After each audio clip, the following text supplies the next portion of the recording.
በስመ አብ ወወልድ ወመንፈስ ቅዱስ አሐዱ አምላክ አሜን። የልዑል እግዚአብሔር ቤተሰቦች እንደምን አላችሁ? በሌላ ቪዲዮ ተመልሻለሁ። ዛሬ እስቲ ትንሽ ያዝናናኝን የመጽሐፍ ቅዱስ ክፍል እናውራው። እስቲ እናንሳውና እናውራው። እንግዲህ የሚጀምረውም ምን ብለን እንጀምራ? ዮሐንስ ወንጌል ምዕራፍ 6 ቁጥር 14 ላይ ተጽፎ የሚገኘውን ቃል እናንሳና እንጀምር ማለት ነው። ከዚህ የተነሳ ኢየሱስ ያደረገው ልዩ ምልክት ባዩ ጊዜ ይህ በእውነት ወደ ዓለም የሚመጣው ነቢይ ነው አሉ ማለት ነው። ይህንን ቃል ያሉት እንግዲህ ክርስቶስ በገሊላ ማዶ በጥብርያዶስ ባህር አካባቢ 2 ዓሣና 5 እንጀራ አበርክቶ ለሕዝቡ ሁሉ ካበላቸው በኋላ እነዚህ ሕዝቦች ይህንን ቃል ብለውታል።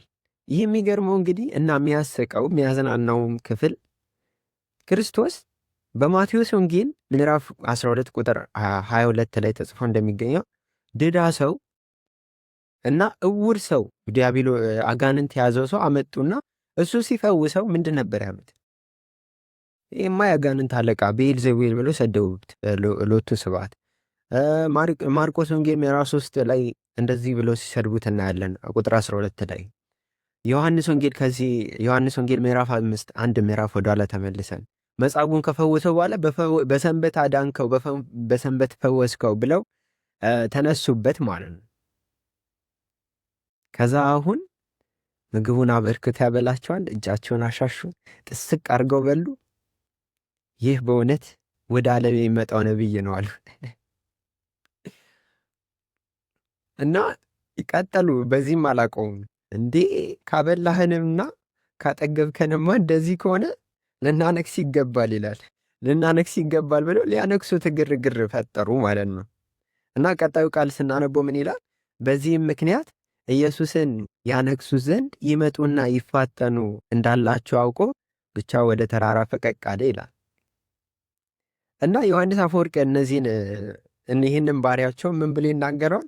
ምን ያህል ለሆዳቸው ያደሩ ናቸው። ከዚህ የሚልቅ ብዙ ተአምራትን አድርጎ ነበረ። ነገር ግን ሆዳቸው የሞላውን ይህንን ተአምር ልክ ሲያደርግ ይህ በእውነት ወደ ዓለም የሚመጣው ነቢይ ነው አሉት። እንግዲህ አስቀድመው መጥምቁ ዮሐንስን ነቢዩ ነህን ብለው ጠይቀውን ነበረ።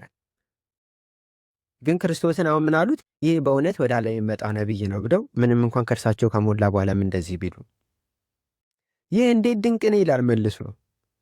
የሆድ አገዛዙ እጅግ ጽኑ ነው ይላል መልሶ። አሁን አይሁድ ስለ ሕግ መከራከር አቆሙ። የሰው የአእምሮ መለዋወጡ የአእምሮ አለመረጋጋቱ እንዴት ድንቅ ነው ይልና አይሁድ አሁን ስለ ሕግ መከራከር ስለ ሰንበት መሻር ተውና ይህ በእውነት ወደ ዓለም የሚመጣው ነቢይ ነው አሉ። ረሱት። አሁን ሕጉን የእግዚአብሔር ሕግን ረሱት።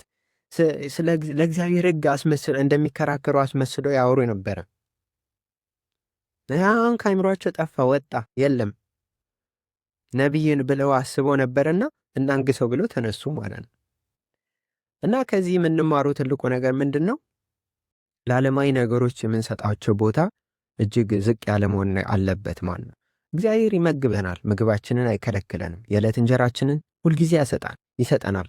ቁራዎችን የሚመግብ አበቦችንም የሚያስጌጥ አምላክ እኛንም አይተውንም፣ እሱ ይሰጠናል። ግን ደግሞ ለእሱ ብለን ለዕለት እንጀራችን ብለን ብቻ እግዚአብሔርን መከተል እንደሌለብን ማወቅ መረዳት ያስፈልጋል። ከፍ ባለው ወደ ሰማያዊ ምስጢር እርሱም መፈለግን፣ እርሱም መውደድን፣ ወደ እርሱ መጠጋትን፣ እርሱም መምሰልን መፈለግ እንዳለብን ያስተምረናል ማለት ነው። መጽሐፍ ቅዱስ ውስጥ እንግዲህ የሁላችንም ታሪክ ነው የተጻፈው። አንድ ባንድ በእያንዳንዱ ታሪክ ውስጥ እኛ ራሳችን በዚህ ታሪክ ውስጥ እንገኛለን ማለት ነው። የዛሬው በዚህ ያበቃል። ወስብሐት ለእግዚአብሔር ወለወላዲቱ ድንግል ወለመስቀሉ ክቡር። በስመ አብ ወወልድ ወመንፈስ ቅዱስ አሐዱ አምላክ አሜን።